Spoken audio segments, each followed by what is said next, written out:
राजधानी दिल्ली में 9 और 10 सितंबर को 18वां G20 शिखर सम्मेलन सफलतापूर्वक संपन्न हो गया। भारत मंडपम में हुआ ये सम्मेलन ऐतिहासिक रहा और दुनिया भर में इसकी चर्चा हो रही है। G20 सम्मेलन के पहले दिन यानी कि 9 सितंबर को 2 सत्र वन अर्थ और वन फैमिली और दूसरे दिन यानी कि 10 सितंबर को एक सत्र वन फ्यूचर का आयोजन किया गया और विश्व के सबसे ताकतवर देश कहे जाने वाले संयुक्त राज्य अमेरिका के राष्ट्रपति जो बाइडेन समेत दिल्ली में जुटे तमाम वैश्विक नेताओं ने सफल अध्यक्षता के लिए भारत की सराहना की। दिल्ली में हुए शिखर सम्मेलन के दौरान अफ्रीकन यूनियन को भी G20 समूह में शामिल किया गया। इसके साथ ही G20 अब G21 हो गया है। अब सवाल ये कि G20 से भारत और दुनिया के अन्य देशों को आखिर क्या मिला। भारत के प्रधानमंत्री नरेंद्र मोदी, अमेरिका के राष्ट्रपति जो बाइडेन और अन्य विश्व नेताओं ने सम्मेलन के पहले दिन नए रेल और शिपिंग कॉरिडोर योजना यानी कि India middle east Europe economic corridor की घोषणा की। ये कॉरिडोर मिडिल ईस्ट के जरिए भारत और यूरोप को जोड़ेगा। जाहिर है कि जिन देशों से ये कॉरिडोर होकर गुजरेगा वहां पर आर्थिक तंत्र और ज़्यादा मजबूत होगा।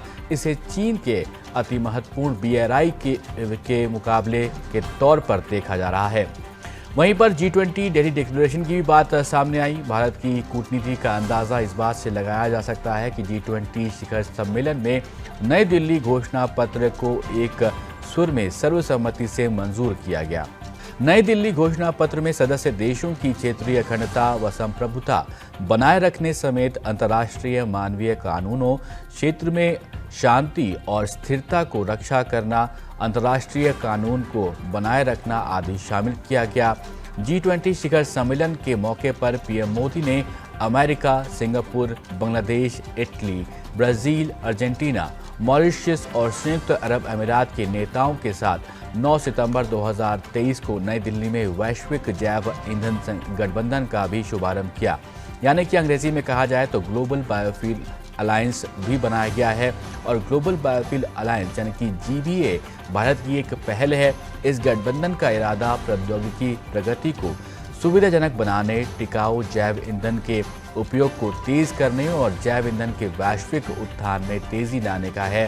प्रधानमंत्री नरेंद्र मोदी की घोषणा के साथ अफ्रीकी संघ दुनिया की 20 सबसे बड़ी अर्थव्यवस्थाओं के समूह G20 का स्थायी सदस्य भी बन गया है। और यहाँ आपको बता दें कि अफ्रीकन यूनियन 55 अफ्रीकी देशों का एक समूह है।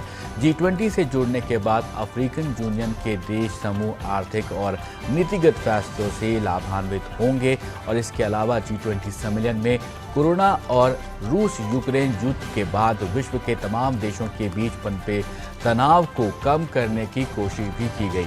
साथ ही दुनिया से दिल्ली में जुटे हुए जो तमाम नेता थे वो महात्मा गांधी की श्रद्धांजलि के लिए उनके वहाँ राजघाट भी पहुंचे थे दिल्ली में। ये तस्वीरें आप देख रहे हैं, ये राजघाट की हैं। ये जो तमाम नेता हैं वो वहाँ पर पहुंचे थे। तो ये कुछ महत्वपूर्ण बातें थीं जो इस शिखर सम्मेलन से अगर देखा जाए तो अहम मानी जा रही हैं। और इस आयोजन के बाद औपचारिक रूप से अध्यक्षता ब्राज़ील को पीएम मोदी ने सौंप दी है। और क्लोजिंग सेरेमनी में पीएम मोदी ने क्या कुछ कहा, सुनते हैं। एक्सेलेंसीज, जैसा आप सब जानते हैं, भारत के पास नवंबर तक G20 प्रेसिडेंसी की भी जिम्मेदारी है। अभी 2.5 महीने बाकी हैं। इन 2 दिनों में आप सभी ने अनेक बातें यहां रखी हैं, सुझाव दिए हैं, बहुत सारे प्रस्ताव रखे हैं।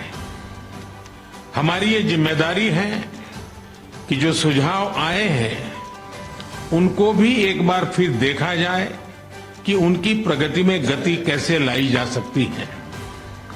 मेरा प्रस्ताव है कि हम नवंबर के अंत में G20 का एक वर्चुअल सेशन और रखें। उस सेशन में हम इस समिट के दौरान तय विषयों की समीक्षा कर सकते हैं।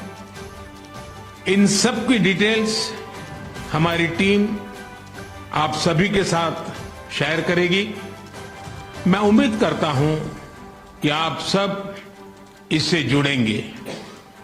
योर हाइनेसेस, एक्सेलेंसीज, इसी के साथ मैं G20 समिट के समापन की घोषणा करता हूं। One earth, one family, one future का रोड मैप सुखद हो।